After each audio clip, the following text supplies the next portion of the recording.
Right, I'm going to be reading from the Sunningdale Redemption. The book opens with a dedication dedicated to all the children of Gaza, those in heaven and those on earth. This book is written by Obi Kazi, read by Obi Kazi here as well. Chapter 1, A Prank Too Far.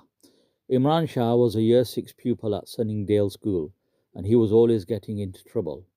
This was because he was good friends with Jamal Hussain. The two of them were forever getting up to no good, and that was mostly down to Jamal, who was always full of mischief. They had been making mischief in school ever since their infant days, and the worst thing the two of them had done was break the window of the school natatorium, a building that contains a swimming pool. A natatorium is a building that contains a swimming pool. So they'd broken the window of the natatorium, school natatorium. And now in year 6, Jamal had come up with another unbelievably reckless prank. It all started when Jamal came to Imran's house one evening and noticed that his grandma had a whole box full of medicines. Imran's grandmother was very old and frail, over 90 years old, in fact. Jamal felt quite sorry for her as he observed Imran's mum feeding her and talking to her. She was quite hard of hearing, so Imran's mum had to shout everything to her, and she had to enunciate every word. Jamal giggled to himself because he found the way Imran's mum spoke to the old lady loudly and slowly very comical. He had to bite his lip to stop himself from laughing out loud. It reminded him of how the receptionist at his dentist spoke to patients when she suspected they didn't understand English too well. The old lady sat in her armchair after dinner, looking at Jamal with an expressionless look on her face. Her stare made Jamal feel very uneasy. Imran was engrossed in watching a documentary on the TV. Jamal didn't know what to do. He didn't want to strike up a conversation with the old woman. It would mean that he would have to speak like Imran's mum, and that would make him burst out laughing. He was sure of it.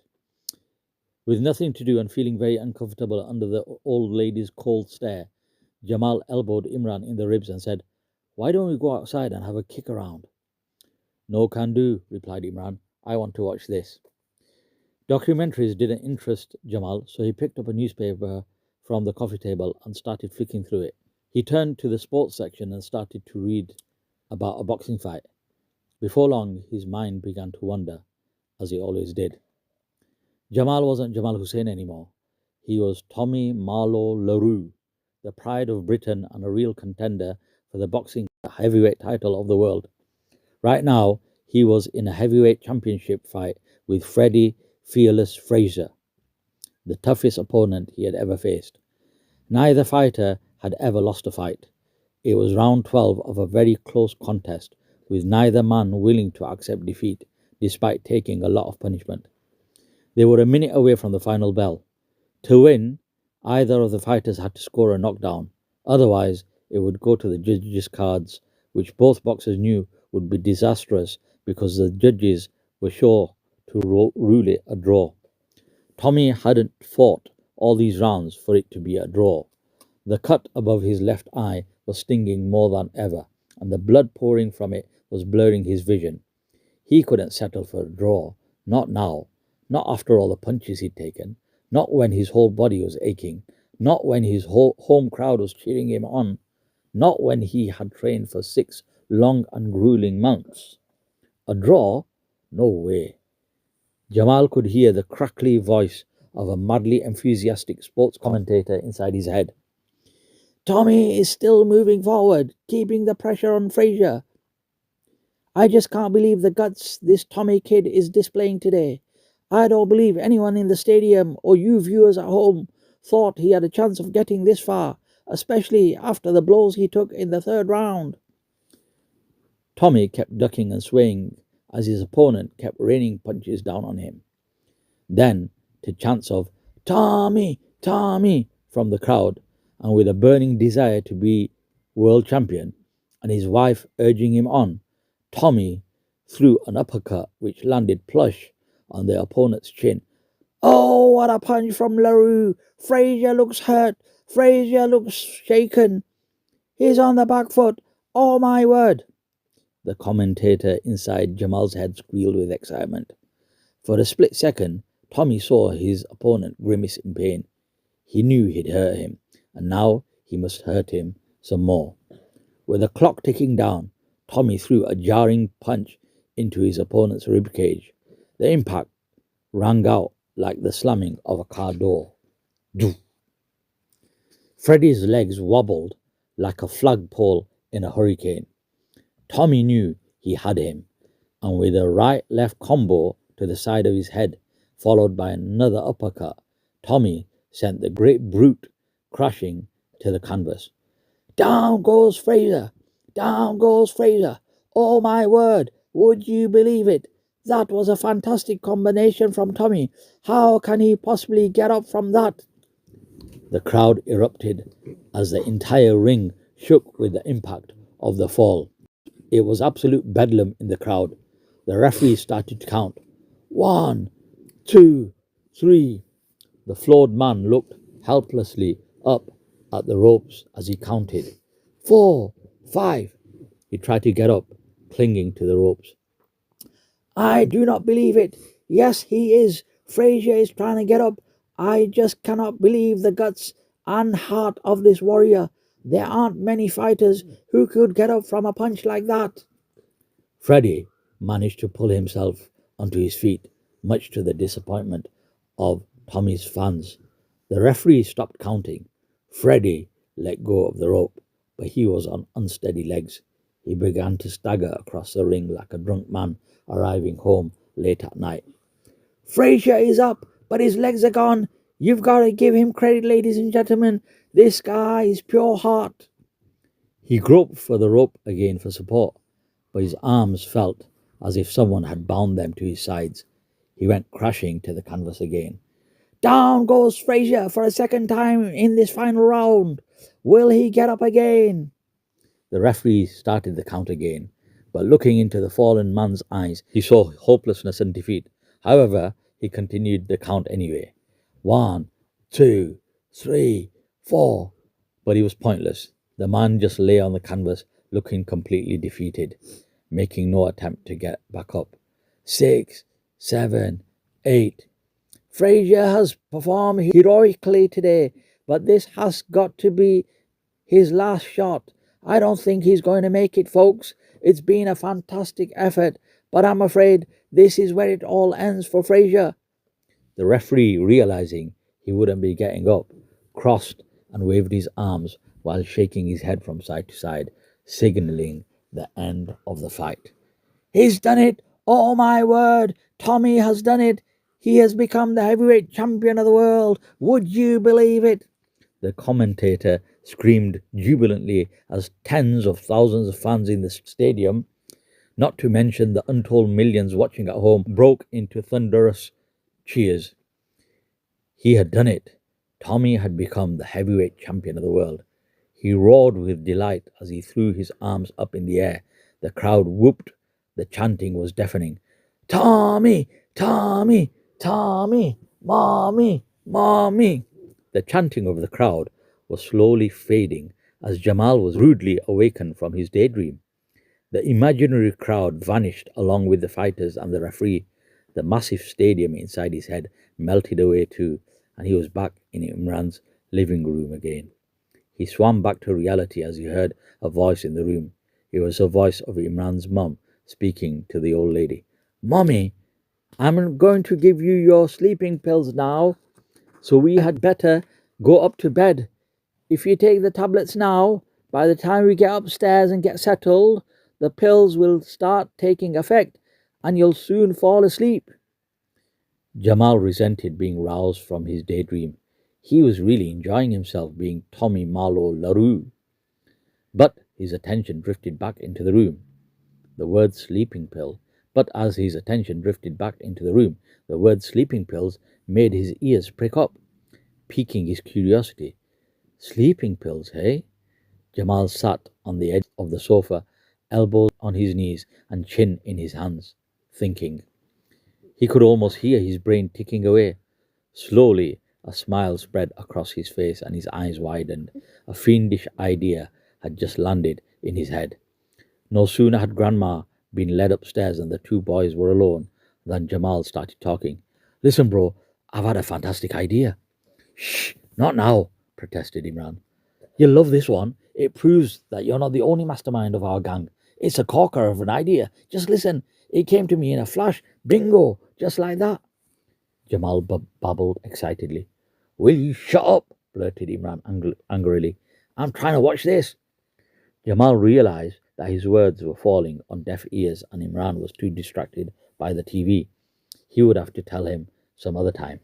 Well, I'll be off then. Be seeing you. And with that, Jamal sprung up from the sofa and left the house, slamming the door behind him after saying Assalamu alaikum, just as Imran's mum had taught him. Imran was so absorbed in the documentary that he hardly noticed his friend leave. And that's the end of chapter 1 of the Sunningdale Redemption by O.B. Kazi. The Sunningdale Redemption, Chapter 2, The Unwilling Accomplice. What does accomplice mean? Partner, yeah. The next day, Jamal told Imran about his scheme on their way to school. We have Mr. Mason, the great bore, last thing on Friday, right? Yep, double lesson history, Imran added gloomily. Well, I had this idea at your house last night. Suppose Mr. Mason fell fast asleep at the beginning of the first period. We could sneak out of class and get an early start to the weekend. Wow! Yeah, imagine that. It would be like having a long weekend because we'd have Friday afternoon off. Wouldn't it be good? Quizzed Jamal excitedly. Yeah, it would. But the chances of Mr. Mason falling asleep during a lesson are 1,000,000 to 1. I don't think I've ever seen him yawn, even. True, but suppose we could make it happen, Jamal exclaimed. Make it happen? How? By singing him a lullaby, said Imran sarcastically. No, dummy. Then how? Quizzed Imran. Sleeping pills. Sleeping pills? Yeah. Imagine if someone slipped sleeping pills into Mr. Mason's drink. Jamal's eyes sparkled at the thought. Imran gave him a hard and suspicious stare before asking, Someone? Who? You. What? Are you crazy? Where would I get sleeping? He stopped mid-sentence as the realization of what Jamal had in mind came to him. Oh no. Oh hell no. No way. Not on your life. I'm not going to steal my grandmother's sleeping pills. You can get that stupid idea out of your head right now, Jamal Hussain, he chastised firmly. Listen, pleaded Jamal. It's not that hard. It's dead easy. You've just got to get a couple of tablets, crush them into a powder, and then slip them into his drink. That's all. That's all, huh? Then why don't you do it? Imran asked, giving him a piercing look. Because I broke the window, dummy. Remember? You only broke the window because you wanted to. Family tradition and all that nonsense you kept talking about for years. Otherwise, I could have broken the window. After all, the idea of using bath bombs was mine. I could have done it quite easily. Yeah, okay, but you didn't, see? So now it's your turn to do the prank, Jamal reasoned. I'm not doing it. I'm not stealing from my own grandma, and I'm definitely not about to drug my teacher. I don't see what the big deal is. It's an easy task, and we'll get a whole afternoon of school out of it. I don't see why you're not up for it. Maybe you're just scared. He deliberately drew out the last word, making it sound like a slur. That one word was enough to anger Imran. He immediately launched into his defense. Scared? Scared? Who had a fight with Billy Baxter in year 3? Who's the one who refused to sing in the Christmas choir and got a week's detention for it? Who's the one who crept into Twiddle's office and stole the exam paper for you? Who's... Imran would have continued to enumerate his great achievements and acts of bravery if Jamal had interrupted him. Okay, I get the idea, but that was then and this is now. I think you've lost your nerve as you've gotten older. I think you're too scared of getting caught now. Listen, buddy, he prodded Jamal hard in the chest. I wasn't scared then, and I'm not scared now, so shut your face. Prove it, Jamal sneered accusingly. What? Prove it, Jamal goaded. Prove that you're not scared by doing what I've said then. Okay, I will, replied Imran defiantly. And with that, Imran was bound to an agreement he didn't agree with. That's the end of chapter 2. Chapter 3. The Broken Window. Imran was not at all happy about carrying out this new prank. He thought their last adventure, the smashing of the natatorium window, was bad enough. And although they had not been found out, the thought of the vandalism he'd been part of still made him shudder. The natatorium had been built along with the rest of the school in the 1930s, so it was very old. It was a broad, echoing building with 6-foot-high windows running the full length of every wall. Most of the interior was taken up by the swimming pool, which stretched almost from end to end. Just inside the double doors of the entrance was a small reception area, which was no more than a narrow counter and a notice board. Along one side of the pool ran a line of shower stalls and changing cubicles for the girls. Along the opposite side were the boys' cubicles and changing rooms. A sharp, ever-present smell of chlorine clung to the air, and shallow puddles of water glistened across the tiles, no matter how often the attendants mopped. Overhead, long fluorescent lights hung in neat rows, keeping the whole place brightly lit. All of them were controlled by a single master switch, so if the lights were off, you knew it was empty. Although the inside of the building had been well maintained over the years, the one thing the school had not invested in were the windows.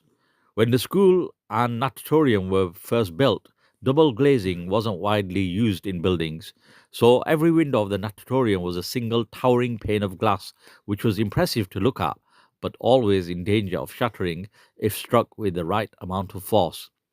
There came a time when all the school windows were swapped for double glazed ones to save on heating bills and to stop kids from falling out of them. But the windows of the natatorium were left as they were because the cost of replacing them was too high. Years later, when Mr. Howcroft became the headmaster and he saw that the school funds were in quite a healthy state, he thought of having all the natatorium windows swapped for double glazed, and he invited a company onto the school premises to measure the windows so that they could quote him a price. They had warned him that it would be quite costly considering the size and number of windows. A few days later, when the company director rang Mr. Howcroft to give him the price, Mr. Howcroft was enjoying a cup of tea with biscuits. When the director told him the price, Mr. Howcroft spat out his tea and almost choked on a chocolate digestive. "How much?" he roared over the phone in his strong Yorkshire accent, which came out occasionally when he was under stress. "I just want the windows replacing, not the ruddy swimming pool filled with diamonds," he blurted sarcastically. So the plan to replace the windows had to be postponed for the time being. Mr. Howcroft broke the news to his staff the day after receiving the eye-watering quotation. "We're going to have to put this one on hold until one of you comes into possession of the Kohinoor diamond and decides to donate it to the school funds," he said with a chuckle. The reason why Mr. Howcroft wanted to change the windows is that he feared they were at risk of being smashed by a vandal.